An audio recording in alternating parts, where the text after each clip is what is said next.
নমস্কার, গল্পের সংসারে আপনাদের স্বাগত জানাই। আজ আমি পড়ব নরেন্দ্রনাথ মিত্রের লেখা দাম্পত্য। বীরেন্দা আমার দূর সম্পর্কের মাস্তুতো ভাই, বয়সে বছর দশেকের বড়। কিন্তু বন্ধুত্ব আমাদের বয়সের ব্যবধান, দূর সম্পর্কের ব্যবধান ঘুচিয়ে দিয়েছিল। বছর ৫-৬ আগে বীরেন্দা আমার সবচেয়ে ঘনিষ্ঠ বন্ধু ছিলেন। আমরা তখন মির্জাপুর স্ট্রিটের একটা মেস বাড়িতে একই ঘরে পাশাপাশি থাকতাম। সাহিত্য, সমাজ, দর্শন নিয়ে ছাদে অনেক রাত অবধি আলোচনা করতাম। সব সময় মতের মিল যে হতো তা নয়, কিন্তু সে অমিলে মনের মিল আটকাতো না। অনেক সময় আলোচনার সুবিধার জন্য বিতর্ককে বাড়িয়ে দীর্ঘ করবার জন্যই যে বীরেন্দা বিরোধী পক্ষ সাজতেন তা আমি বুঝতে পারতাম। ওর স্ত্রী আর মেয়েরা থাকতেন খুলনা জেলায় ওদের গ্রামের বাড়িতে। মাঝে মাঝে ছুটি নিয়ে বাড়ি যেতেন বীরেন্দা। একবার আমিও ওর সঙ্গে গেছি। বিরহের দিনগুলি বড় বড় আর ঘন ঘন চিঠিতে ভরে উঠত। আমি মাঝে মাঝে হেসে বলতাম, ডাক খরচা না বাড়িয়ে বৌদিকে এখানে নিয়ে আসুন বীরেন্দা, কলকাতায় বাসা করুন একটা। বীরেন্দা বলতেন, খেপেছ? স্থায়ী চাকরি বাকরি নেই, শহরে বাসা করে কি করব? মরব? তাছাড়া অত জড়ানো সংসার আমার স্বভাবে সয় না। এই বেশ আছি, নিজেকে মাঝে মাঝে ব্যাচেলর ভাবতে পারি। তোমাদের মতো ব্যাচেলরদের সঙ্গে বন্ধুত্ব রাখতে পারি। বাসা করলে তার পেরে উঠব না। যুক্তিটা স্বার্থপরের মতোই মনে হতো আমার কাছে। মনে মনে ভাবতাম, বৌদিরও তো একটা স্বাদ আহ্লাদ আছে, তারও তো শহরে এসে বাস করতে ইচ্ছা করে। 5 জনের সঙ্গে মিলতে মিশতে দেখতে শুনতে ইচ্ছে যায়। কিন্তু বীরেন্দার অসামর্থ্যের কথা ভেবে চুপ করে থাকতাম। বৌদি কিন্তু চুপ করে থাকতেন না। বাসা করবার জন্য চিঠিপত্রে প্রায়ই স্বামীকে অনুরোধ করতেন, অনুযোগ অভিযোগ জানাতেন। যখন দেখা সাক্ষাৎ হতো তখনও ঘুরিয়ে ফিরিয়ে ওই একই কথা বলতেন, এখানে আমার আর ভালো লাগে না, দুটো কথা বলবো এমন লোক নেই।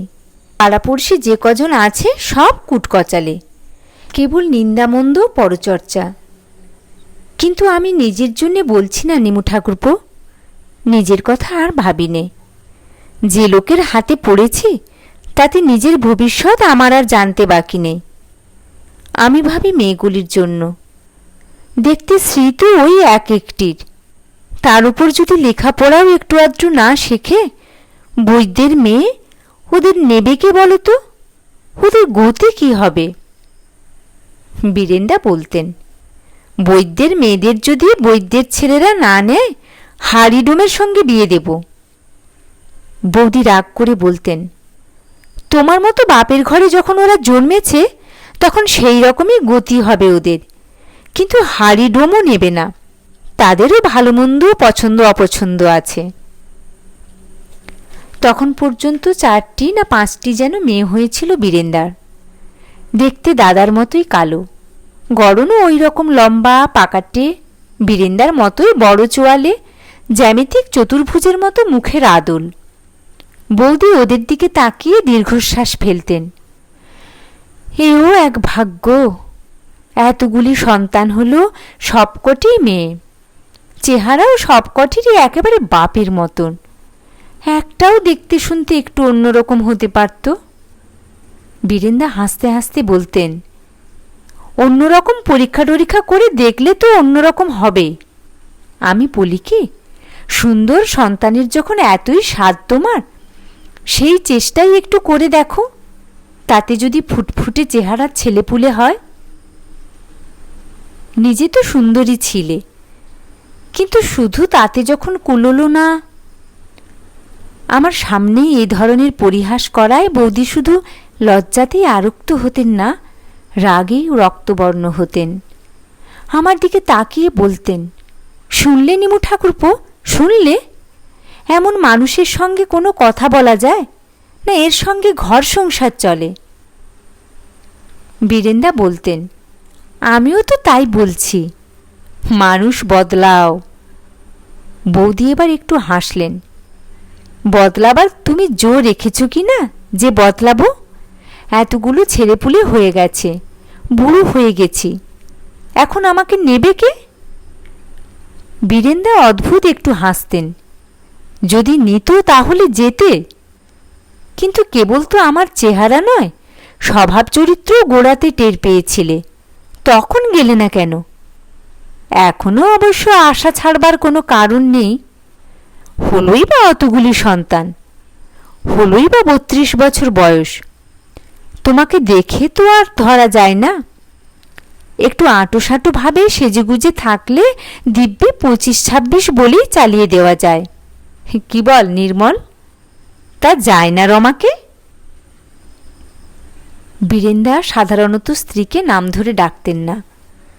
ঠাট্টা পরিহাস ব্যঙ্গ বিদ্রুপের সময়ই এরকম করে স্ত্রীর নাম উচ্চারণ করতেন। এ কথার জবাবে রমা বৌদি বীরেন্দার দিকে অপলকে খানিকক্ষণ তাকিয়ে চোখ ফিরিয়ে নিয়ে বলতেন, এসো নিমু ঠাকুরপো, চা খাবে তো আমার রান্নাঘরে এসো, আমি এত দূর বয়ে আনতে পারবো না। বছর 5-6 আগে বীরেন্দা শেষ পর্যন্ত কলকাতায় বাসা করলেন। মলঙ্গা লেনের পুরনো একটা দোতলা ভাড়াটে বাড়ির একতলায় ছোট ছোট দুটো ঘর। জীর্ণ দেয়াল থেকে অনবরত চুনকালি ঝরে পড়ছে, স্যাঁতস্যাঁতে মেঝে। ঘরে একটি করে দোর আর দুটি করে জানালা আছে, কিন্তু তা দিয়ে আলো বাতাস যা ঢোকে তার চেয়ে সকাল সন্ধ্যায় পাড়াপড়শির উনুনের ধোঁয়া আসে বেশি। একদিন বীরেন্দা নিয়ে গেলেন ওর বাসায়, রাত্রে খেতে বললেন। অনেকদিন বাদে রমা বৌদির মন খুব প্রসন্ন দেখলাম। এতদিনে তার স্বপ্ন যেন সার্থক হয়েছে, তিনি শহরে আসতে পেরেছেন। বীরেন্দা বললেন, আমাদের কলকাতা তো এই, আসবার সঙ্গে সঙ্গে মেয়েগুলি কলকাতার মজা টের পাচ্ছে। দুটির জ্বর, একটির পেটের অসুখ, আর দুটির এখনো কিছু হয়নি, কিন্তু 2 দিন বাদেই হবে। বৌদি বললেন, হবে, আবার সারবেও। অসুখ বিসুখ কি গ্রামে থাকতে হতো না? বীরেন্দা বললেন, হতো, কিন্তু বিনা ডাক্তার, কোবরেজ, ওষুধ, ইঞ্জেকশনই সারত। মার তুলসী পাতা আর শেফালি পাতার রসে তার নাতনিদের সব ব্যাধি আরোগ্য হতো। এখানে কি আর তা হবে? বললাম, মাসিমা বুঝি আসেননি? বীরেন্দা বললেন, না, এখনো আসেননি, কিন্তু না এসে কি আর ছাড়বেন? বলে কয়ে অনেক বুঝিয়ে সুঝিয়ে তবে রেখে এসেছি। বুড়ো মানুষ, এই বদ্ধ ঘরে দম বন্ধ হয়ে মারা যাবেন, কিন্তু তাকে তা বোঝায় কার সাধ্য? শেষ পর্যন্ত বলে এসেছি তোমাকেও পরের বারে নিয়ে যাব, তবে রয়েছেন। অথচ সেখানে আর কিছু না হোক, কাঁচা মাটি আছে, আলো হাওয়া আছে। রমা বৌদি বললেন, কেবল আলো হাওয়াটাই বুঝি সব? বীরেন্দা তাঁর কথার জবাব দিলেন না, আমার দিকে তাকিয়ে বললেন, সেখানে থাকলে আরও 10টা বছর সুস্থভাবে বাঁচতে পারতেন। রমা বৌদি বললেন, কোনো রকমে বেঁচে থাকতে পারলেই যেন হলো, মানুষের আর যেন কোনো রকম স্বাদ আহ্লাদ কিছু থাকতে নেই, দুজন শিক্ষিত ভদ্রলোকের সঙ্গে মিশতে নেই, ছেলেপুলেদের শিক্ষা দীক্ষার কথা ভাবতে নেই। বীরেন্দা অসহিষ্ণুভাবে বাধা দিয়ে বললেন, বেশ তো, ভাবো না, বাধা দিচ্ছে কে?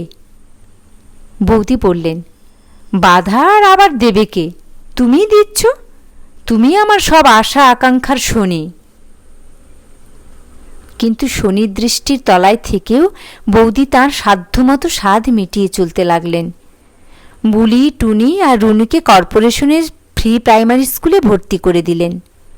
নিজে পছন্দ করে ওদের ফ্রক আর জুতো কিনলেন। নাপিত ডেকে নিজে দাঁড়িয়ে থেকে ছোট মেয়েদের চুল হাল ফ্যাশনের মতো ববছাঁট করালেন। একদিন দেখলাম নিজেও স্যান্ডেল পায়ে ড্রেস করে শাড়ি পরে কোথায় বেরোচ্ছেন। বললাম, কোথায় যাচ্ছেন? বাপের বাড়ি নাকি? বৌদির বাপের বাড়ি বেলেঘাটা। এর আগে মাঝে মাঝে বেড়াতে আসতেন, কিন্তু সন্তানের সংখ্যা যত বাড়তে লাগলো তার বাপের বাড়ি আসাও তত কমতে লাগলো। ছোট বোনেরা বড় হয়েছে, বিয়ে থার পর তাদেরও ছেলেপুলে হয়েছে, এখন তাদেরও আনতে হয় বাবাকে। বাবা ভদ্রতা করে কয়েকদিন রাখতে চাইলেও বৌদি নিজের বিবেচনা থেকেই থাকতে পারতেন না। আমার কথার জবাবে বৌদি বললেন, কেন, বাপের বাড়ি ছাড়া যাওয়ার আর বুঝি কোনো জায়গা নেই? তোমার মতো কোনো বন্ধু টন্ধুর বাড়িও তো যেতে পারে। বৌদি মুখ টিপে একটু হাসলেন। বললাম, বেশখানা সেই রকমই করেছেন, সঙ্গে যদি মেয়েরা না থাকতো তাহলে তাই বিশ্বাস করতাম। বৌদি বললেন, থাকলোই বা ওরা সঙ্গে, তাতে কি হয়েছে? যারা পারে তারা এসব সঙ্গে নিয়েও পারে, এসব বাধায় তাদের কিছুই এসে যায় না। সবাই তো আর তুমি আর আমি আর তোমার দাদার মতো নয়। বললাম, আবার আমাকে টানছেন কেন? আমি কি দোষ করলাম? বৌদি বললেন, দোষ করেছ বই কি, তোমরাই তো পরামর্শ দিয়ে দিয়ে দাদাটিকে অমন অকর্মা আর কাপুরুষ বানিয়ে তুলেছ। বললাম, বেশ তো, এবার তো আপনি কাছে এলেন, আপনি ওকে কতখানি কর্মী আর বীরপুরুষ বানিয়ে তুলতে পারেন দেখব। বৌদি হেসে বললেন, সেই ইচ্ছাই তো আছে, এখন আমার কপাল। এরপর বীরেন্দা আস্তে আস্তে বিচ্ছিন্ন হয়ে পড়লেন। আমার মনে হলো বৌদি তাই করালেন। চাকরির পরেও টিউশন করে, লাইফ ইন্স্যুরেন্সে দালালি করে যাতে সংসারের আয় বৃদ্ধি হয়, তার জন্য বারবার তিনি বীরেন্দাকে প্রেরণা দিতে লাগলেন। দাদার কাছে সেটা তাড়নাই মনে হলো।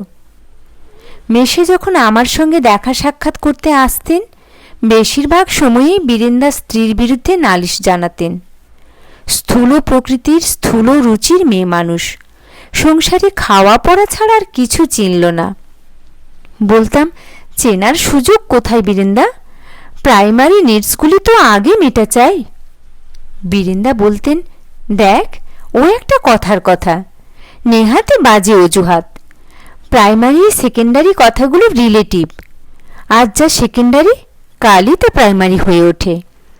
নিডসকে প্রশ্রয় দিলে ওরা তোমার ঘাড়ে চাপবেই। চোখের উপর সেন্স অফ ভ্যালুস দিনের পর দিন কিভাবে বদলে যাচ্ছে দেখেছ তো? কাল পাশের ঘরের ভাড়াটেদের সঙ্গে গিয়েছিল সিনেমায়, বাজে একটা ছবি। অত করে বারণ করলাম, তবু দেখা চাই। দেখবার লোভ যে ততটা আছে তা নয়, পাছে প্রতিবেশীরা মনে করে দেখবার পয়সা আমাদের নেই, সেই হলো ভয়। মজাটা দেখেছ? এমনি কথায় কথায় বৌদির প্রসঙ্গ টেনে আনতেন বীরেন্দা। তারপর শুরু হতো স্ত্রীর অবাধ্যতা আর একগুঁয়েমির কাহিনী, সেই সঙ্গে সংসারের অভাব অনটনের কথা। আমার ভালো লাগতো না। একদিন স্পষ্টই বললাম, বীরেন্দা, আসুন এবার অন্য কথা টথা বলি। সংসারে স্ত্রী আর ছেলেপুলে তো শুধু আপনারই আছে এমন নয়। বেশ তো, খুব যদি অসুবিধে বোধ করেন ওদের ফের দেশে পাঠিয়ে দিন না। বীরেন্দা বললেন, তার কি আর জো আছে ভাই? পাকিস্তান হওয়ার পরে মা পর্যন্ত এখানে চলে এসেছেন, ঘর তালাবন্ধ, বাড়িতে আর কেউ যাবেন না। বুঝতে পারলাম আমি অমন রূঢ় কথা বলায় বীরেন্দা খুব আহত হয়েছেন। তিনি শিগগির আর এলেন না। আমি একদিন গিয়ে আনুষ্ঠানিকভাবে ক্ষমা চাইলাম, বৌদির সংসারের খোঁজ খবর নিলাম। বুলিটুনিকে ডেকে পড়াশোনার কথা জিজ্ঞাসা করলাম, কিন্তু তেমন করে আর জমল না। প্রত্যেক সম্পর্কের মধ্যেই জোয়ার ভাটা আছে, কি করে কখন যে সেই ভাটার টান শুরু হয়ে যায় তা টের পাওয়া যায় না। বীরেন্দা যে মার্চেন্ট অফিসে ছিলেন সেটা ছাড়লেন, আবার আরেকটায় ঢুকলেন। বছর দেড়েক বাদে আরও একবার চাকরি বদলালেন। বৌদি আরও দুটি মেয়ের মা হয়েছেন খবর পেলাম, কিন্তু সবই যেন নেহাত খবর মাত্র। এদিকে নিজের সংসার নিয়ে আমাকেও ব্যস্ত থাকতে হলো। মা আর ভাই বোনেরা থাকে ভাগলপুরে কাকার কাছে। দেবর আর বৌদির মধ্যে বনিবনাও হচ্ছে না, অথচ পৃথক হয়ে যেতেও চক্ষু লজ্জায় বাঁধছে।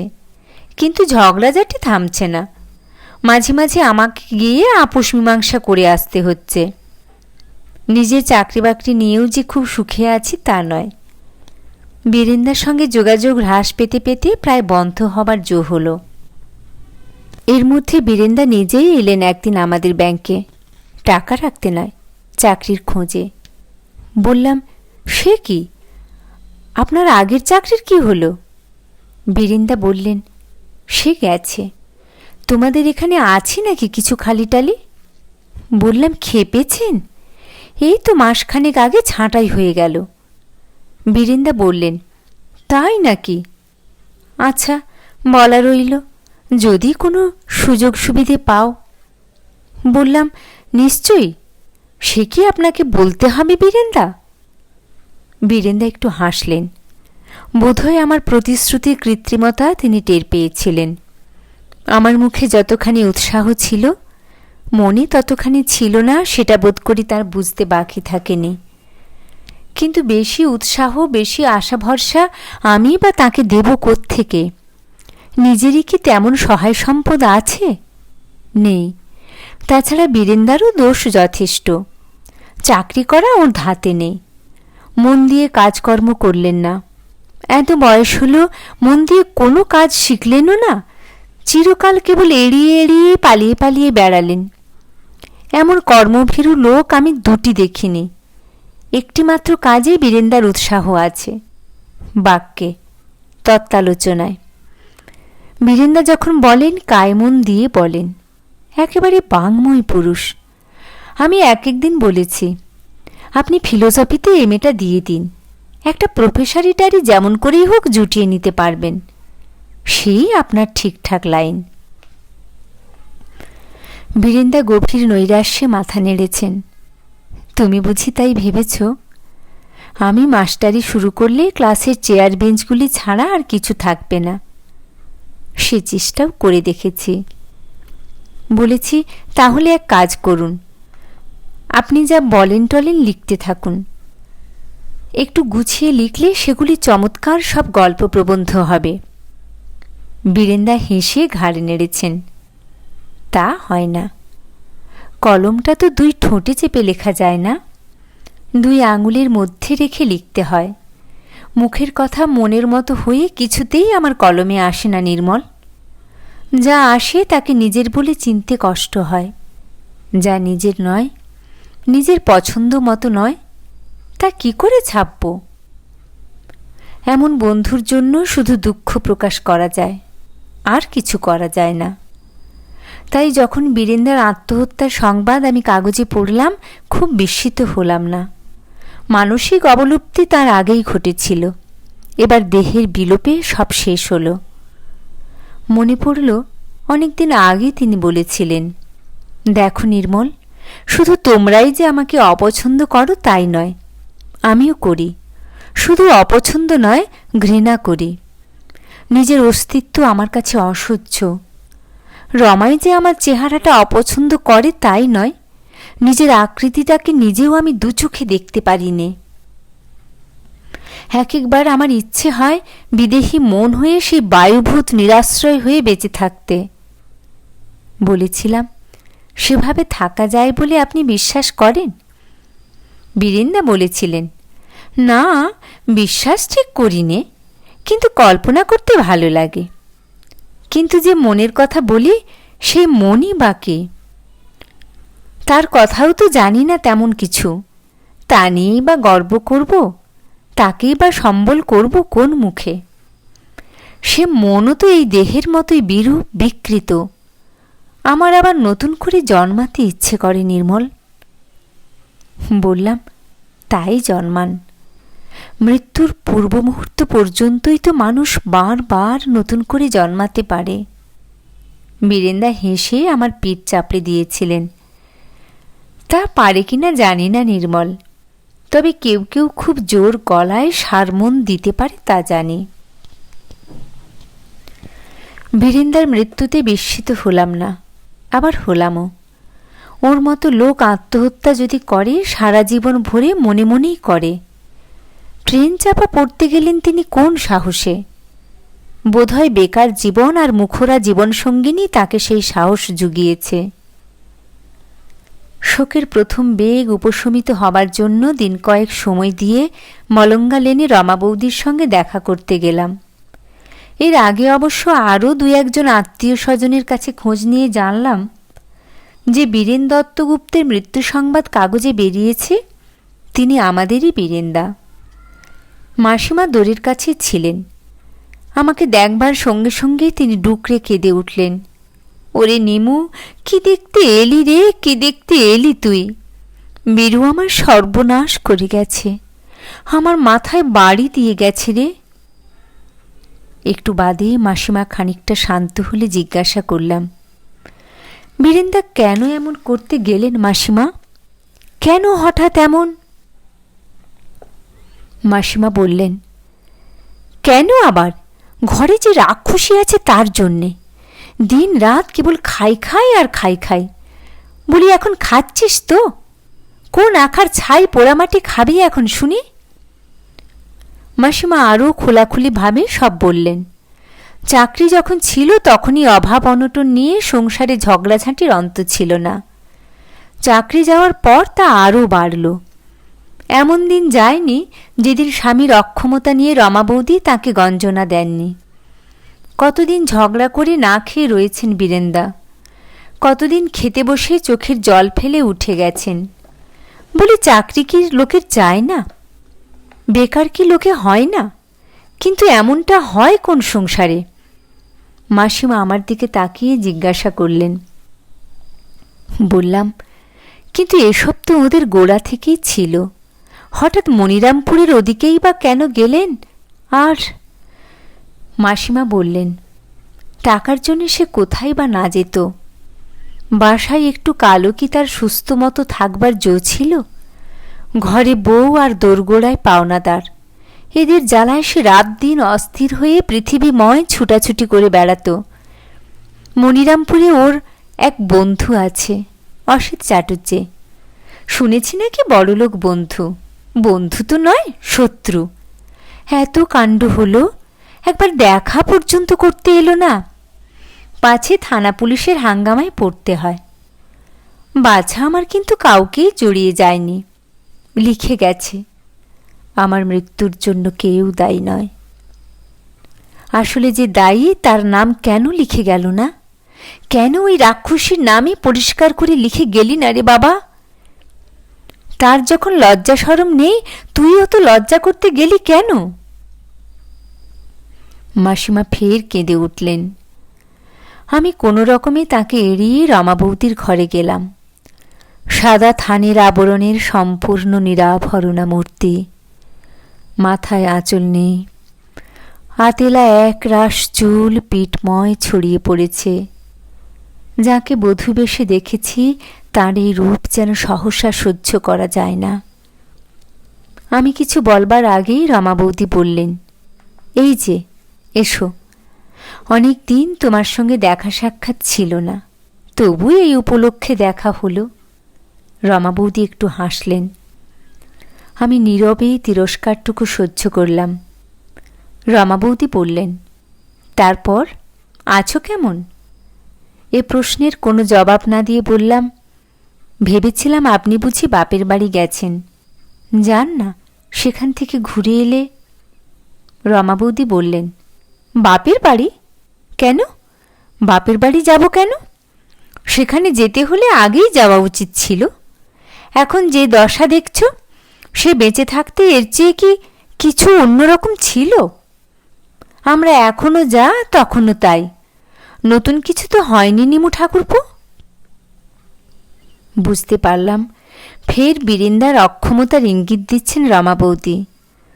স্বামী বেঁচে থাকতেও খাওয়া পড়া, স্বাদ আহ্লাদ, সুখ স্বাচ্ছন্দ্যের দিক থেকে তিনি যে বিধবার মতোই ছিলেন, এ কথাই বলতে চাইছেন রমা বৌদি। কিন্তু ওর ভঙ্গিটা আমার ভালো লাগলো না। যিনি চলে গেছেন তার সম্বন্ধে একটু ভাবপ্রবণ হবেন এমনটাই যেন আশা করেছিলাম রমা বৌদির কাছ থেকে। সারা জীবনই তো স্বামীর অক্ষমতা নিয়ে অভিযোগ করছেন। আজ তার জীবনান্তে এ প্রসঙ্গে না হয় রমা বৌদি নাই তুলতেন। মৃতের সঙ্গে মানুষের সংগ্রাম নেই, কিন্তু দেখছি মেয়ে মানুষের আছে।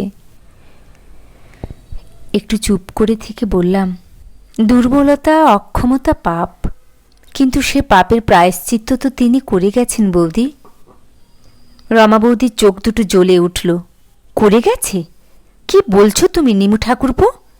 সে জীবন ভরে পাপ করেছে, মরে পাপ করেছে, আর তার সমস্ত প্রায়শ্চিত্ত করবার জন্য রেখে গেছে আমাকে। কেবল কি আমি? যাদের জন্ম দিয়ে গেছে ওই 7টা মেয়েকে পর্যন্ত তার পাপের প্রায়শ্চিত্ত করতে হবে না? ওরা করবে, ওদের ছেলেমেয়েরা করবে। শুনেছি খারাপ খারাপ অনেক রোগ আছে, তা এক পুরুষ থেকে আরেক পুরুষে যায়, কিন্তু অক্ষমতার ব্যাধি তার চেয়েও সাংঘাতিক। বললাম, সেই অক্ষম পুরুষ তো একমাত্র বীরেন্দাই ছিলেন না বৌদি? আমাদের দেশে, আমাদের সমাজে বীরেন্দা কি একজন?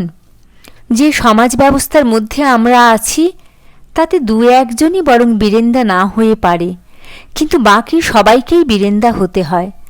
জনকয়েক মিলে আর সবাইকে বীরেন্দা হতে বাধ্য করে। অক্ষমতা করছেন। যার যেটুকু ক্ষমতা সেটুকু বিকাশের, সেটুকু প্রয়োগের সুযোগ এখানে কজন পাচ্ছে? যোগ্যক্ষেত্র নেই বলেই তারা অযোগ্য। রমা বৌদি এসব তর্ক আর আলোচনা এড়িয়ে বললেন, একটু বসো নিমু ঠাকুরপো, চা করে নিয়ে আসি। বুঝতে পারলাম এ ধরনের নৈবক্তিক কিংবা বহু ব্যক্তিক আলোচনার মধ্যে যাওয়ার হয় রমা বৌদির সাধ্য নেই, না হয় ইচ্ছা নেই। তিনি একটিমাত্র ব্যক্তিকেই শুধু চিনেছেন। তার অশেষ দুর্ভাগ্যের মূল কারণ হিসেবে তিনি সেই ব্যক্তি বিশেষকেই জানেন, আর কিছু জানতে চান না, আর কিছু মানতেও চান না। রমা বৌদি বেরিয়ে যাওয়ার সঙ্গে সঙ্গে তার ছোট ছোট 2টি মেয়ে নিন্তি আর মিন্তি আমার কাছে এগিয়ে এলো। এতক্ষণ মা ছিল বলে আসবার সাহস ছিল না। নিন্তি আমার কানের কাছে মুখ নিয়ে চুপি চুপি বলল, রাঙা কাকু, আমাদের লজেন্স এনেছ? লজ্জিত হয়ে বললাম, না, আরেকদিন আনব। অন্যান্যবার যখন আসি ওদের জন্য লজেন্স কি বিস্কুট কিছু নিয়ে আসি। আজ ওসব খেয়াল করিনি, তেমন মনের অবস্থাও ছিল না। বললাম, তোমার দিদিরা কোথায় গেছে? মিন্তি বলল, মর্দি আর মেজদিকে দাদু এসে নিয়ে গেছেন। শেষ দিন অদিরা গলিতে খেলছে। গলিতে খেলা ভারী খারাপ না রাঙা কাকু? নিন্তি বলল, আচ্ছা রাঙা কাকু, ওরা তো গলিতে গেছে, বাবা গেছে কোথায়? ঠাকুমা বলে স্বর্গে গেছে। চায়ের কাপ হাতে রমা বৌদি ঘরে ঢুকলেন। মিথ্যে কথা বলেন, নরকে গেছে। বললাম, ছি বৌদি। রমা বৌদি বললেন, ছি কেন? তোমাদের হিন্দু শাস্ত্রেই তো আছে ওভাবে মরলে নরকে ছাড়া গতি হয় না। নিন্তি মিন্তি, যা বাইরে খেলতেল গিয়ে যা, যা এখান থেকে। তাড়া খেয়ে মেয়ে দুটি ভয়ে ভয়ে চলে গেল। রমা বৌদি নিজের জন্য 1 কাপ চা নিয়েছেন দেখলাম। কাপে একটা চুমুক দিয়ে বললেন, এবার আমার জন্যে কোনো একটা দাসী বাঁধিগিরির চেষ্টা দেখো নিমু ঠাকুরপো।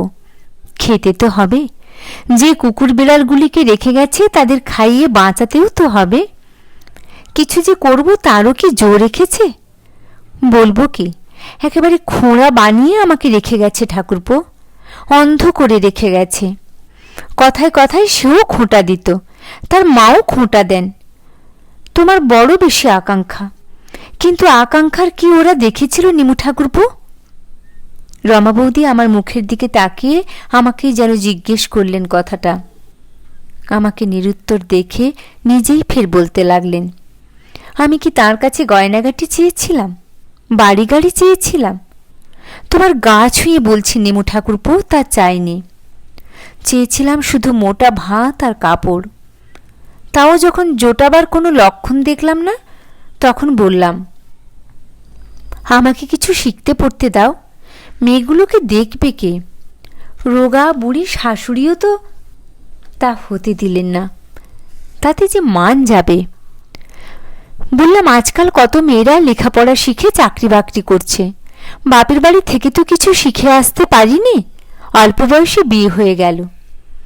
বললাম, কত বছরে বিয়ে হয়েছিল? রমা বৌদি আমার দিকে তাকিয়ে একটু হাসলেন। বোধহয় ভাবলেন এই সুযোগে আমি তার বয়সের হিসেবটা জানতে চাইছি। কত আর, বছর 15-16, অবশ্য শিখলে কি শেখালে সেই বয়সেই ম্যাট্রিক পর্যন্ত পাশ করে বেরোতে পারতাম, কিন্তু বাবার ওসব দিকে ঝোঁক ছিল না। ভাবলাম স্বামীর কাছে শিখব। এসে দেখলাম স্বামীও সেই রকম। 19 বছর যাবৎ বিয়ে হয়েছে, সে একটা অক্ষরও আমাকে শেখায়নি। বই নিয়ে নিজে দিনরাত পড়ে থাকত, কিন্তু আমাকে পড়াতে তার মন যেত না। স্বার্থপর, একান্ত স্বার্থপর আর আত্মসর্বস্ব লোক ছিল। সে আমাকে কিছুই দিয়ে যায়নি নিমু ঠাকুরপো, দিয়ে গেছে শুধু 7টা কুকুর বিড়াল। আচ্ছা করে আমার হাত পা বেঁধে রেখে গেছে।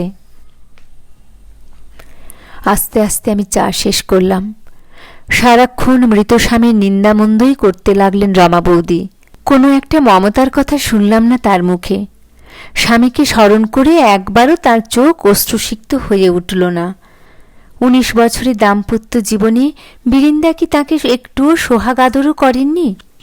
প্রথম যৌবনী সুখস্মৃতির কথা একবারও মনে পড়ল না রমা বৌদির? সেই স্নেহ প্রেমের অভাব চিরদিনের জন্য ঘটল, সে দুঃখ কি ওর মনে একবারও জাগে না? আমি এমন আর দেখিনি। কেমন যেন অস্বস্তি বোধ করতে লাগলাম। রমা বৌদি বললেন, তাহলে দেখো একটু চেষ্টা চরিত্র করে। বাংলা লেখাপড়া মোটামুটি জানি, ইংরাজিও জানি একটু একটু, সেলাই টেলাইয়ের কাজও জানা আছে। দেখো যদি কোনো সুবিধা টুবিধা করে দিতে পারো। বললাম, নিশ্চয়ই, সে কথা আপনাকে বলতে হবে না বৌদি, আমি সাধ্য মতো চেষ্টা করব। বন্ধুবান্ধব সবাইকেও বলবো। ভাববেন না, একটা না একটা ব্যবস্থা হবেই। সদরের কাছে ফের মাসিমার সঙ্গে দেখা হলো। তিনি বললেন, আমি আড়াল থেকে সব শুনেছি নেমু। হারামজাদির মুখ তো নয় আগুন, সে বেঁচে থাকতেও তাকে দগ্ধে মেরেছে, এখন মরে যাওয়ার পরেও রাক্ষসী তাকে রেহাই দিচ্ছে না। মুখ দিয়ে 24 ঘন্টা ওর এমনি কেবল আগুনই বেরোচ্ছে। যে শুনছে সেই অবাক হয়ে যাচ্ছে। হ্যাঁ রে নেমু, মরা মানুষের উপর কারো রাগ থাকে? আমি কোনো জবাব দিলাম না। মাসিমা বললেন, ওর চোখে একটা ফোঁটা জল দেখলি? আজ তো তবু 7 দিন হয়ে গেল। প্রথম যেদিন খবর এলো, একটু বাদে বীরুকে নিয়ে এলো ওরা। সেদিনও রাক্ষসী কাঁদেনি। কাঁদবে কি? ও তো জানে ওর জন্য এসে গেছে। ওই তো ঠেলে মরণের মুখে পাঠিয়েছে তাকে। পাড়াপড়শিরা পর্যন্ত চোখের জল ফেলেছে। বীরু আমার এত ভালো মানুষ ছিল, কোনো দিন কারোর সঙ্গে ঝগড়া বিবাদ তো দূরের কথা, মন কষাকষি পর্যন্ত হয়নি। কেবল ওই তাকে দু চোখে দেখতে পারত না, আর সবাই পারত, সবাই ভালোবাসত। বললাম, তা তো বাস্তই।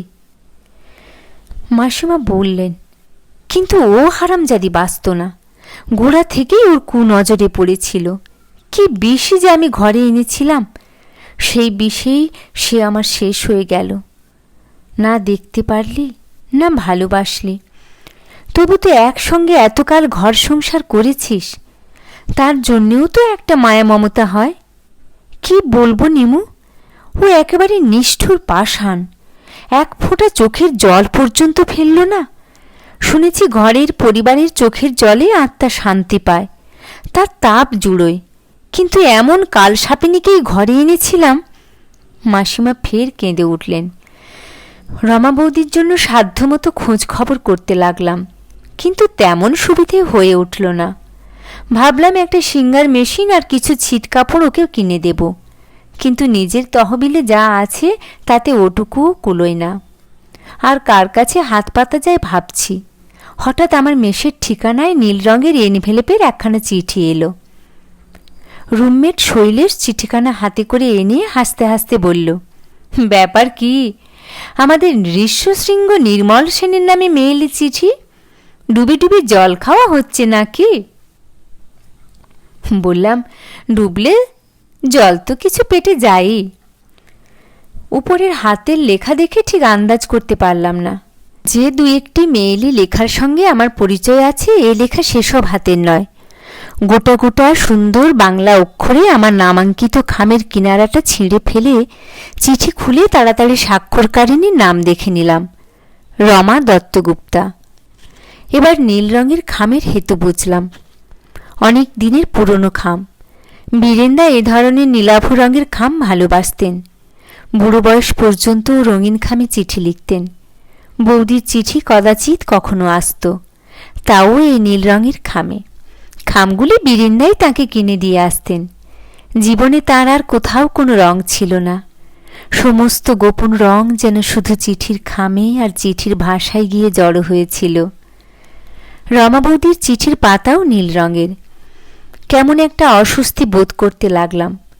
বীরেন্দার কিনে দেওয়া চিঠির প্যাড আর খামে তার মারা যাওয়ার দুদিন বাদে রমা বৌদি আমাকে চিঠি লিখছেন। বীরেন্দা বেঁচে থাকতে একখানা চিঠিও রমা বৌদির পাইনি। আজ কি লিখেছেন রমা বৌদি? কল্যাণী এসো, নিমু ঠাকুরপো।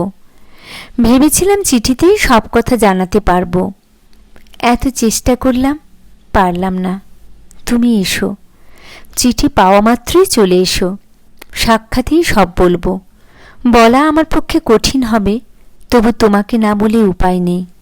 ইতি। শৈলেশ আমার হাত থেকে চিঠিটা কেড়ে নিয়ে সবটা পড়ে একটু মুচকে হেসে বলল, কি ব্যাপার, তোমার এই সোহাগিনী বৌদিটি কে হে নির্মল? বিষয়টা যেন বড়ই জটিল জটিল লাগছে। শৈলেশ আরও কি বলতে যাচ্ছিল, আমি তাকে ধমক দিয়ে থামিয়ে দিলাম। ব্যাপারটা আমার কাছেও বড় জটিল লাগছে, তবু চিঠি পাওয়া মাত্রই যেতে পারলাম না। অফিসের বেলা হয়ে গিয়েছিল। ছুটির পরে সন্ধ্যার দিকে গেলাম অলঙ্গা লেনে। রমা বৌদি বললেন, এসো। ঘর থেকে আজও মেয়েগুলোকে বের করে দিলেন। ঘরে আলো জ্বালালেন না। তক্তপোষের এক কিনারে গিয়ে চুপ করে রইলেন। আমি আরও ঘাবড়ে গিয়ে বললাম, ব্যাপার কি? হঠাৎ এমন মারাত্মক চিঠি লিখতে গেলেন কেন? রমা বৌদি কি যেন ভাবছিলেন। এবার আমার গলা শুনে একটু হাসলেন। মারাত্মক? ও, তুমি বুঝি অন্যরকম কিছু মনে করে তাড়াতাড়ি ছুটে এসেছ? তা লিখলামই বা এক আধখানা মারাত্মক চিঠি। কাউকে তো লিখিনি, না হয় তোমাকেই লিখলাম। বললাম, ঠাট্টা থাক, ব্যাপার কি বলুন। রমা বৌদি ফের একটুকাল মুখ নিচু করে রইলেন। তারপর বললেন, ব্যাপারটা তুমি যা ভেবেছ তার চেয়েও মারাত্মক। আমি আবার সে আমার আবারও সর্বনাশ করে গেছে নিমু ঠাকুরপো। আমি একটুকাল স্তব্ধ হয়ে রইলাম। তারপর চেষ্টা করেও কিছু বলতে পারলাম না। রমা বৌদি বললেন, প্রথমে ভেবেছিলাম অন্য কিছু। এরকম অনিয়ম আমার মাঝে মাঝে হয়। তারপর ভাবলাম টিউমারটার কারণ তাও একবার হয়েছিল, কিন্তু এবার যে এই সর্বনাশ এসেছে ধারণাই করিনি। এবার সত্যি সত্যি একটা অদ্ভুত বিদ্বেষ আর বিতৃষ্ণা এলো আমার বীরেন্দার ওপর। এ কি অসংযম! আমি অকৃত্রিম আত্মসংযমের কথা বলছি না, কিন্তু আজকাল তো জন্ম নিয়ন্ত্রণের কত কৃত্রিম ব্যবস্থাই হয়েছে। বীরেন্দা কি তা জানতেন না? তিনি সব রকম খোঁজ খবরই যখন রাখতেন, এটাও তার না জানার কথা নয়। নাকি ওদের ভিতরে গভীর প্রেমের অভাব ছিল বলে, পরস্পরের শিক্ষা আর রুচির ব্যবধান ছিল বলে ওরা দৈহিক মিলনে সামান্যতম ব্যবধানও মানতে চাইতেন না? শুধু দেহের ভিতর দিয়ে ওরা পরস্পরের মনকে ছুঁতে চাইতেন, মনকে পেতে চাইতেন। মনে পড়ল, স্বজন বন্ধুদের মধ্যে আমি এমন আরও দুই একজনকে দেখেছি। তাদের পরস্পরের মধ্যে মনের মিল যত কম, দেহের মিলন আকাঙ্ক্ষা তত বেশি, সন্তান সংখ্যা তত প্রচুর। নিজে দাম্পত্য জীবনের রহস্য জানি না, কিন্তু অবস্থাটা আমার কাছে ভারী অদ্ভুত, এমনকি অসহনীয় মনে হয়। মৃত বলেও বীরেন্দাকে আমি আজ কিছুতেই ক্ষমা করতে পারলাম না। কেমন একটা অস্বস্তি যেন বোধ করতে লাগলাম, যেমন প্রেতের কল্পনায় করে থাকি। আর একটি কথা গোপন করব না, এই অস্বস্তিকর অনুভূতিতে রমা বৌদিও যে আমার অংশভাগিনী এ কথা জেনে খানিকটা যেন স্বস্তি পেলাম। একটু বাদে রমা বৌদি বললেন, আর কাউকে বলতে পারবো না বলেই তোমাকে ডেকেছি। তুমি আমার একটা ব্যবস্থা করে দাও নিমু ঠাকুরপো। চমকে উঠে বললাম, আমি কি ব্যবস্থা করব? হে, আপনি কি বলছেন? রমা বৌদি বললেন, সে যে প্রতিশোধ নিয়ে গেল, আমি তার উপর শোধ তুলব না। আমি কিছুতেই তার কাছে আর একবার জব্দ হব না। জীবনে 7 বার হয়েছি, আর নয়। এই উপকারটুকু তুমি আমার করো ঠাকুরপো, সেই জন্যেই তোমাকে আজ ডেকে এনেছি। বললাম, ছি, এ কি বলছেন আপনি? রমা বৌদি বললেন, ঠিকই বলছি। 7টাই তো ভাতে মরবে, আবার আরেকটাকে কেন?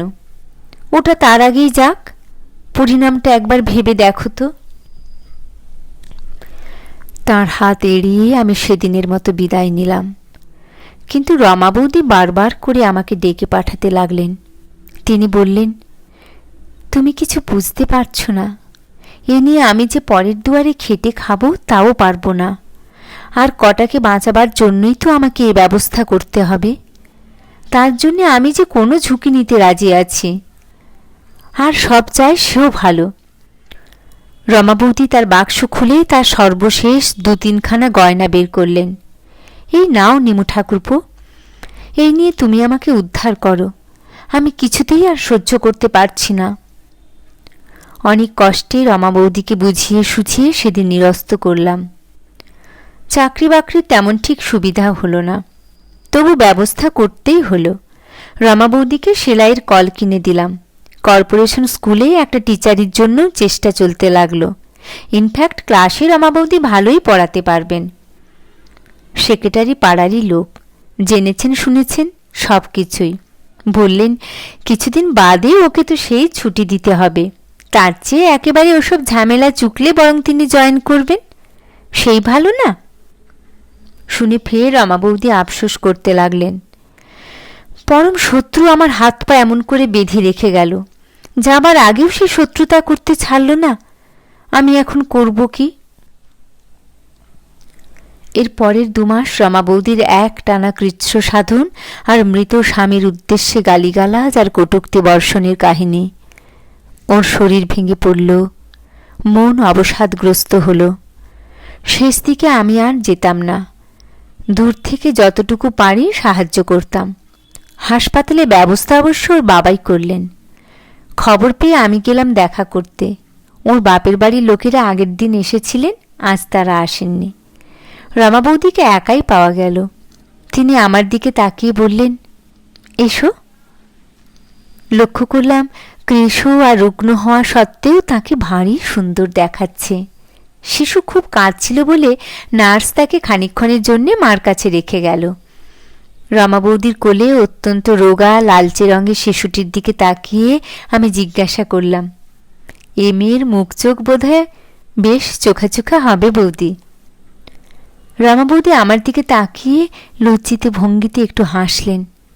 মেয়ে কে বলল তোমাকে? ছেলে, বলে মুখ ফেরালেন রমা বৌদি। বুঝতে পারলাম আমি ভুল শুনেছিলাম, কিংবা শুনেছিলাম খেয়াল করিনি। বললাম, তাই নাকি? রমা বৌদি আমার দিকে ফিরে তাকালেন, কোনো জবাব দিলেন না। দেখলাম ওর বড় বড় সুন্দর 2টি চোখ জলে ভরে উঠেছে। বললাম, কাঁদছেন কেন রমা বৌদি? হয়েছে যখন একটা ব্যবস্থা হবেই, যেমন করেই হোক চলে যাবেই, আপনি ভাববেন না। রমা বৌদি বললেন, সে কথা আমি ভাবছি নে নেমু ঠাকুরপো। বললাম, তবে? রমা বৌদি একটুকাল চুপ করে রইলেন। কিসের একটা আরক্ত আভা তার রুগ্ন ফ্যাকাশে মুখে ছড়িয়ে পড়ল। রমা বৌদি মৃদু স্বরে বললেন, তার অনেক দিনের স্বাদ ছিল এই জিনিস দেখবে, দেখে যেতে পারল না। কেন অমন করে গেল? কেন অমন করে সে চলে গেল ঠাকুরপো? রমা বৌদি 2 চোখ বেয়ে এবার জলের ধারা নামল। গল্পটা কেমন লাগলো জানাবেন। শোনার জন্য সবাইকে অনেক ধন্যবাদ। ভালো লাগলে লাইক করবেন, কমেন্ট করবেন, শেয়ার করবেন, আর প্লিজ সাবস্ক্রাইব করে পাশে থাকবেন। যদি কোনো গল্প কিংবা উপন্যাস শুনতে চান আমার কণ্ঠে, তাহলে প্লিজ কমেন্ট করে জানাবেন। সবাইকে অনেক অনেক শুভেচ্ছা। ভালো থাকুন সবাই।